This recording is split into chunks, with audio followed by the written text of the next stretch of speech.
is ANN News Brief. I'm Lucy Adeyemi. Kenya and Tanzania have resolved a standing row over coronavirus. The two East African nations have been locked in a diplomatic standoff for 4 months now. Kenya had blocked Tanzanian truck drivers from entering the country in May because it feared Tanzania was not transparent on how it dealt with the COVID-19 pandemic. Tanzania had not published figures on COVID-19 cases in months. President John Magufuli had also declared his country was coronavirus-free in June. The disagreement on the coronavirus protocol caused Kenya to exclude Tanzania from the list of countries whose nationals would be allowed entry into the revised coronavirus restrictions. Tanzania retaliated by banning Kenyan airlines from its airspace and nullified approval for some Kenyan airlines.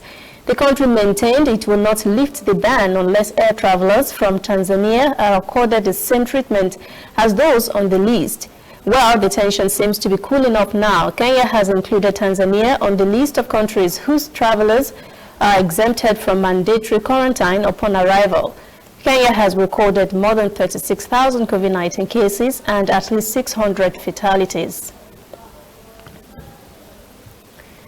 The U.S. government has sanctioned Yahya Jammeh, wife of Gambia's former president Yahya Jammeh, for her role in what America called the economic plunder of the West African nation during her husband's 22-year rule. The Gambia Justice Ministry says the former president stole at least $50 million of state funds during his tenure that ended in 2017 when he was forced into exile after losing an election. The U.S. Treasury said in a statement on Tuesday much of his remaining assets are controlled by his wife. The statement added that Yahya Jammeh has been instrumental in aiding and abating her husband's economic crimes against the country and has turned a blind eye to his human rights abuses.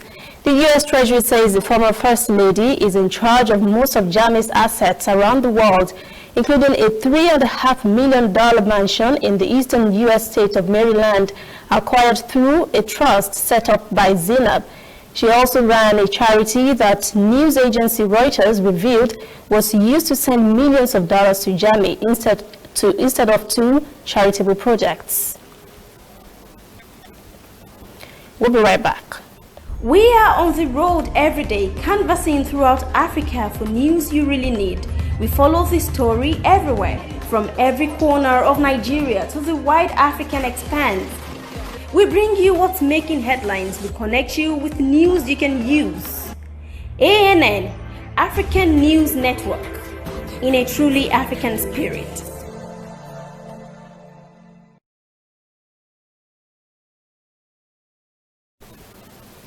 The United Nations Security Council has asked Secretary General Antonio Guterres on Tuesday to appoint a special envoy to broker peace in Libya. Former envoy Ghassan Salame, who headed the UN political mission and was also charged with trying to mediate peace, quit in March because of stress. Guterres informally proposed a replacement, but the United States wanted the role split to have one person run the UN mission and a special envoy to focus on mediation. The Security Council agreed to that proposal on Tuesday. Russia and China abstained because the proposal did not include their suggested amendments. The resolution also extends the UN mission in the country. Libya descended into chaos after the NATO-backed overthrow of leader Muammar Gaddafi in 2011. Since 2014, the country has been split, with an internationally recognized government controlling the capital, Tripoli, and the northeast, while military leader Khalifa Haftar rules the east in Benghazi. That is ANN News Brief at 11. For details on these and other breaking stories, visit our website, annafrica.news.